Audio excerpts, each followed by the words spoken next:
Monday, the NCAA Division I Board of Directors issued guidances to schools involving the name, image, and likeness. Eric, in your column, you called this suggestion that they really had no real rules involved. You called it laughably late and destined to fail. And what it really feels like is the committee's trying to wrangle in boosters rather than change NIL rules.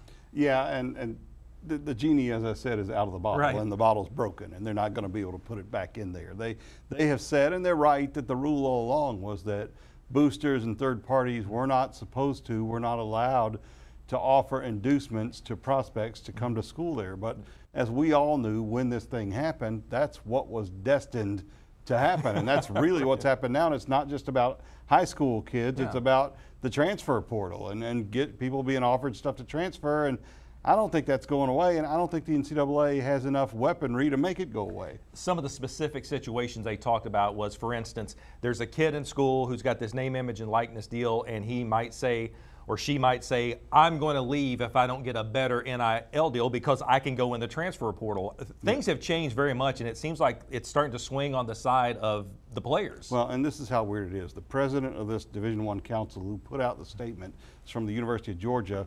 Just a month ago, the University of Georgia announced its own collective, which is run by Georgia's former athletic director for compliance. So they have their own collective. Is she going to police her own school? They're putting out these statements. Tennessee just passed a law where schools can now take control basically of these collectives and give them advice. The collectives can come onto campus, make presentations. Coaches can speak to the collectives. Right. It's all done in one, and that's the state law.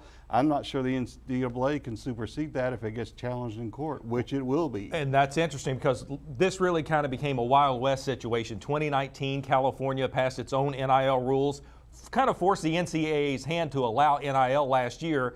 Now we're talking about the SEC, Pac-12 commissioners. They went to Congress to ask to pass a federal NIL deal, and Eric, the NCAA feels like they've just kind of fumbled this, and as you said, genie in the bottle, toothpaste back in the tube. Yeah, they have, and you know, as soon as Tennessee passed its law that let their coaches talk to collectives and do all that, Alabama repealed its NIL law, so its people could do the same thing. Everybody's in a race to keep up with each other.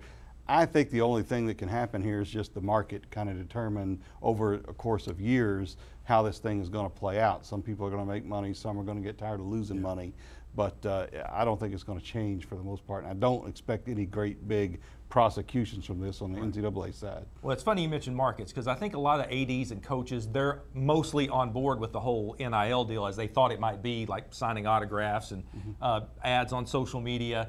I think the main concern right now is a lot of them with the collective of boosters. They think this is going to go from, as we used to say in the radio days, $1 a holler to some kind of big business, and we have seen that from some schools. It is, and they like it. They like to be able to, on the recruiting end of it, they like to be able to offer things and to use it as a weapon, some of them, but they don't like it when other people use it against them. And they really don't like it that now that players have all this power and they're getting all this money, and but I don't blame players. I'm happy for players. They're only doing what they've been taught by watching coaches for all these decades and watching the NCAA.